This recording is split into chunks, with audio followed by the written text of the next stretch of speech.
think about it, this truly has got to hurt. I mean, it was one of the biggest statements, apart from being voted, of course, the biggest losers in Hollywood for the former royals known as Harry and Meghan.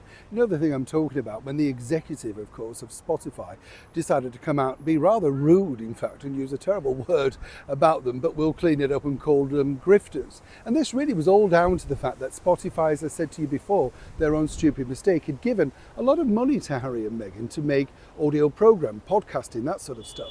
Now, they'd not had any experience in this at all, but of course Spotify decided, well, to give them the producers that they needed, the researchers, every possible facet to make the series a success. Seemingly, of course, they decided that, well, it wasn't good and it wasn't working for them, so they terminated the contract.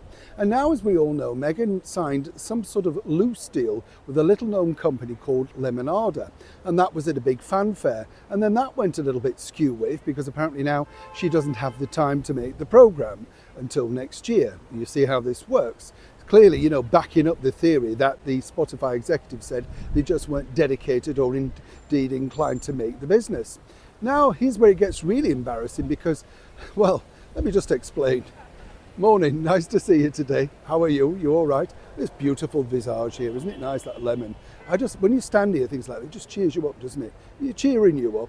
Is it? Well, that's good. That's what it's about on this channel. I do try my best to cheer people up, you know. I think you have to have a good perspective of life and think, are you happy? You know, even if it's just for a short while, you think, yeah, I've forgotten my troubles and all that sort of stuff. Nobody can, of course, have as many troubles when you think about it than the rich and famous. That's why we used to love Dallas Dynasty and Vulcan Crest, didn't we? Falling out, all of that money, what's not to love? Yes. But what's interesting now, when you think about it on a serious note, Meghan and Harry had a golden opportunity with that Spotify deal. And when you think about it, I never understood why they didn't really knuckle down. I mean, podcasting is the easiest thing to do. You know, you're not visually on camera, although allegedly she was, but you don't have to be dressed up.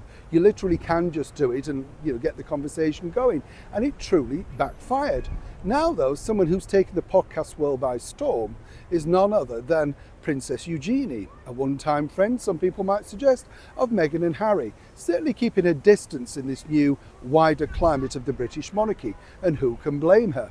But what was interesting was Eugenie met with a Spotify executive over in France recently, where the celebrated concert pianist and, you know, performer, pop star, whatever you want to call him, John Legend, was the cabaret. I've met John on a number of occasions. But what's interesting about this is, and this is from an excellent and well-placed source, Spotify are trying to woo Princess Eugenie into doing sort of exclusive things.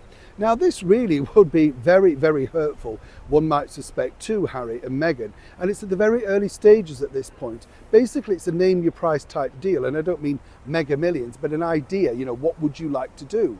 Eugenie has already proven very popular on podcasting forums as guests and their own things. And, you know, what they're looking at is perhaps she has the connections and, of course, the warmth and availability that seemingly was lacking with Meghan Markle, even though she said it was great to find her voice.